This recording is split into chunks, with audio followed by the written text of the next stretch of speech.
CPMന്റെ സംസ്ഥാന കമ്മിറ്റി അംഗമാണ് സഖാവ് PK സൈനബ. മഞ്ചേരിയിൽ പാർലമെൻറ്റ് തെരഞ്ഞെടുപ്പിൽ നിർത്തി. സാധാരണ ലീഗിന് LDFന് 3 തൊട്ട് 3.25 ലക്ഷം വരെ വോട്ടുണ്ടാകും ഒരു പാർലമെൻറ്റ് മണ്ഡലത്തിൽ. എന്താ സംഭവിച്ചത്? അവർ പ്രത്യക്ഷത്തിൽ അവിടെ വേഷവിധാനങ്ങൾ പോലും ഇസ്ലാമിനെതിരാ.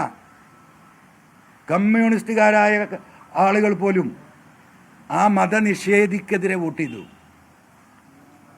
അത് ചരിത്രമാണ്. ആ ചരിത്രം ഇവിടെ ആവർത്തിക്കപ്പെടും. ഇത് തന്നെയാണ് സ്വരാജിനും അവിടെ സംഭവിക്കാൻ പോകുന്നത്. എവിടെ? നിലമ്പൂരിൽ. ശബരിമല ഇഷ്യൂ നിങ്ങൾക്കറിയാം. ശബരിമല ഇഷ്യൂവിൽ പിണറായിസത്തിൻ്റെ ഭാഗമായി നിന്ന് കാസർഗോഡ് തൊട്ട് തിരുവനന്തപുരം വരെ ഹൈന്ദവ മതവിശ്വാസികളുടെ മതത്തെ, അവരുടെ വികാരത്തെ വ്രണപ്പെടുത്തി അവഹേളിച്ച് പിണറായിസം കേരളം മുഴുവൻ ഹിന്ദുത്വത്തിനെതിരെ പ്രചരണം നടത്തിയവനാ ഈ പറയുന്ന സ്വരാജ്. ഹൈന്ദവ സമൂഹം, ഒരു ഹൈന്ദവനാണ് സ്വരാജ്. അത് താങ്ങൂല. കാണാൻ പോവാണ് നമ്മൾ. അപ്പം രണ്ടാമത്തെ പ്രശ്നം, മൂന്നാമത്തെ വിഷയം, ഇദ്ദേഹം ആളാകാൻ വേണ്ടി, ഇപ്പം ഞാൻ ഔട്ട്സ്പോക്കൺ എന്ന് പറഞ്ഞല്ലോ, UDF അധികാരത്തിലിരിക്കുമ്പം, സ്വന്തം പിതാവ് മന്ത്രിയായിരിക്കുമ്പം ഈ UDF നേതൃത്വത്തിനെതിരെ എത്ര തവണ മലപ്പുറത്ത് ഇദ്ദേഹം പ്രതികരിച്ചിട്ടുണ്ട്? ഇവിടെ കഴിഞ്ഞ 5-8 കൊല്ലമായി മലപ്പുറം ജില്ലയിലെ ലീഗ് കോൺഗ്രസ് ബന്ധത്തിൽ എവിടെയെങ്കിലും എന്തെങ്കിലും പ്രശ്നങ്ങൾ നിങ്ങൾ കണ്ടിട്ടുണ്ടോ? കോൺഗ്രസിൻ്റെ നേതൃത്വത്തിൽ നിന്ന് ആര്യാടൻ ഷൗക്കത്ത് മാറ്റി നിർത്തപ്പെട്ടതോടുകൂടെ മലപ്പുറം ജില്ലയിലെ UDF ഒറ്റക്കെട്ടായി പോവുകയാണ്. അതിലേക്കാണ് ഇനി വരാൻ പോകുന്നത്.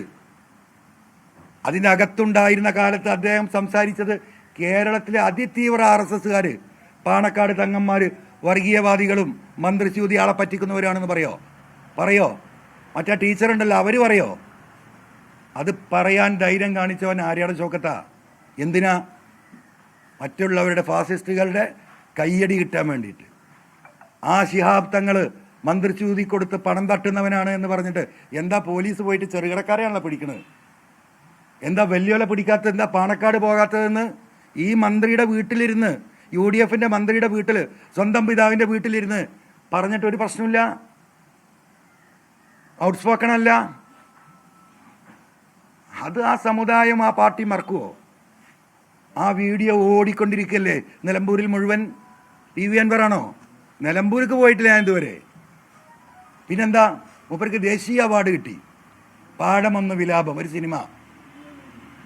ഇവിടെ ദേശീയ അവാർഡുകൾ മുഴുവൻ കിട്ടാറ് എവിടെയാണ്?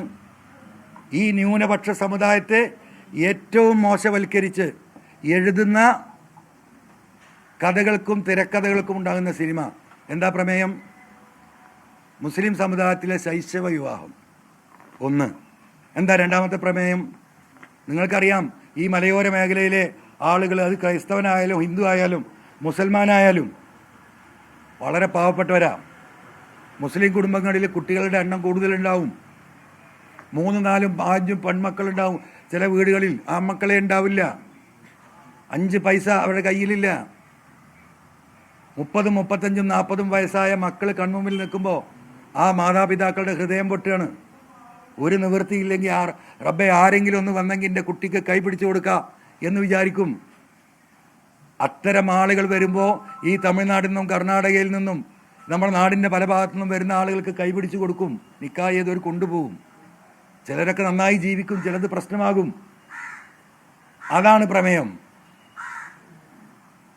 ഈ പറയുന്ന ദേശീയ അവാർഡ് കിട്ടിയില്ലേ? ഈ നാട് മുഴുവൻ കൊണ്ടു നടന്ന് ആഘോഷിച്ചില്ലേ? ഒരു സമുദായത്തെ ആ സമുദായത്തിൻ്റെ ഉള്ളിൽ നിന്നുകൊണ്ട് ഇതുപോലെ പ്രവർത്തിച്ചൊരു വ്യക്തി ഉണ്ടായിട്ടില്ല. അപ്പോൾ വിഷയം എന്തുകൊണ്ട് ഞാൻ അദ്ദേഹത്തെ വിജയിപ്പിക്കാൻ കഴിയില്ല എന്ന് പറഞ്ഞതിൻ്റെ പ്രധാന വിഷയം അതാണ്. മറ്റു കാര്യങ്ങൾ നിങ്ങളവിടെ അന്വേഷിക്കണം.